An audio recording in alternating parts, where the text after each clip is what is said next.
In order to add a passage question, make sure you log into Edulastic. Go over here on the far left, click on test. You can either create a new test or you can just add questions to a test you've already created. Details.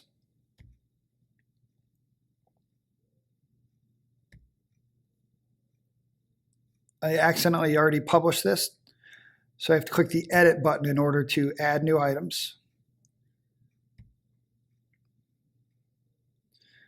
Now I want to create a new item. Passage with questions. Now I could add a video, a passage, an image, whatever over here. So we'll say this is plate tectonics, or we'll say boundaries. I don't have an author. And the content would be the passage. So we'll say I have a story about plate tectonics or whatever. Let's preview this, see if I like it. Okay, looks good. And I'm going to click save. Okay, now here's my passage. This will always remain here. I can still add a video. I can add a passage. I could add tabs if I wanted, if there were chapters or pages or whatever. But I'm going to start adding questions, which is over here on the right side. So my first part, I'm just going to add a multiple choice question, or we'll just do a true false to go real fast. Boundaries are cool. True, false. It's obviously true. Okay. So let's check that out, see what it looks like. Good. Let's put the standard on this and then click save. Now if we come back, this is what it's going to look like. I still have this, doesn't move or change. And here's my question. Now I have a couple options. I can add part B, C, etc. to this item, or I can add a whole new item. And an item just means a question. From my experience, if you add a part, kids will have to scroll down. If you add a new item, kids will click a page up here. When they scroll down, I have found that they forget to scroll down and miss questions. So let's check that out. Scroll down, true, false, yes. Add in my standards, click save. So you can see here, if I keep adding questions, kids are going to have to scroll down, and depending on the size of their screen, they might miss your questions. My recommendation is to just add a new item to the passage or a new question. So now I've added a new question or a new item. Here's my first one. And now here's my second one. Now I'm on an item. I can add the first part to this item or a first part to this question. And let's just give it a multiple choice. Boundaries are in the crust or whatever. If I could spell. Okay, great. No, yes, no code.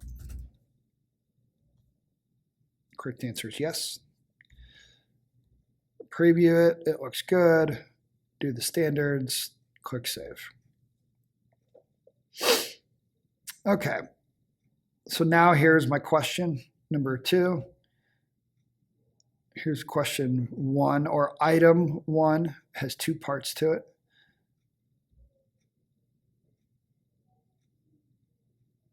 And let's preview this. Okay, so here we have our passage. This could also be an image or a video. Here's item 1. Again, I do not recommend doing it like this because if you keep adding them, kids will have to scroll down and they might miss them. I recommend by doing them item 1, item 2, or question 1, question 2, where they have to scroll through these pages. It's easier for them to see. And there's our question 2. So if I wanted to add another one, remember if I add part, it'll scroll down. if I add a new item or a new question, it'll go to another page. So let's do this. And then I'm going to add the first part to this item or this question. This is the third question. No clue. Duh. Okay. Preview it if you want. Add in the standards. Quick save. Now let's check out our passage.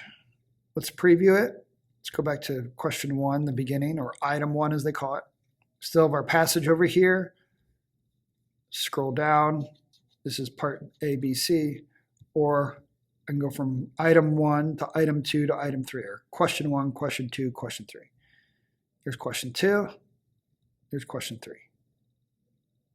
Let's save this. And let's just, this plus tells us that it's a multi-part, 4 points. Let's check this out to view it as a student. Here's our first question. And then here is our passage one we just created. We can see we have part A or part B. Again, if I made a whole bunch of questions come down with a bunch of answers, kids would have to scroll down. Okay. And there's question 3 or item 3. This passage did not change. Again, the passage remains the same. Question 4, this is the third question. No clue, duh. It says 4 here. But we get the idea, all right? And if I wanted to change the points here, I would have to go back in and edit this. And then I can change the points up here. Okay. And then just click save. All right. So that's how you add a passage question on Edulastic.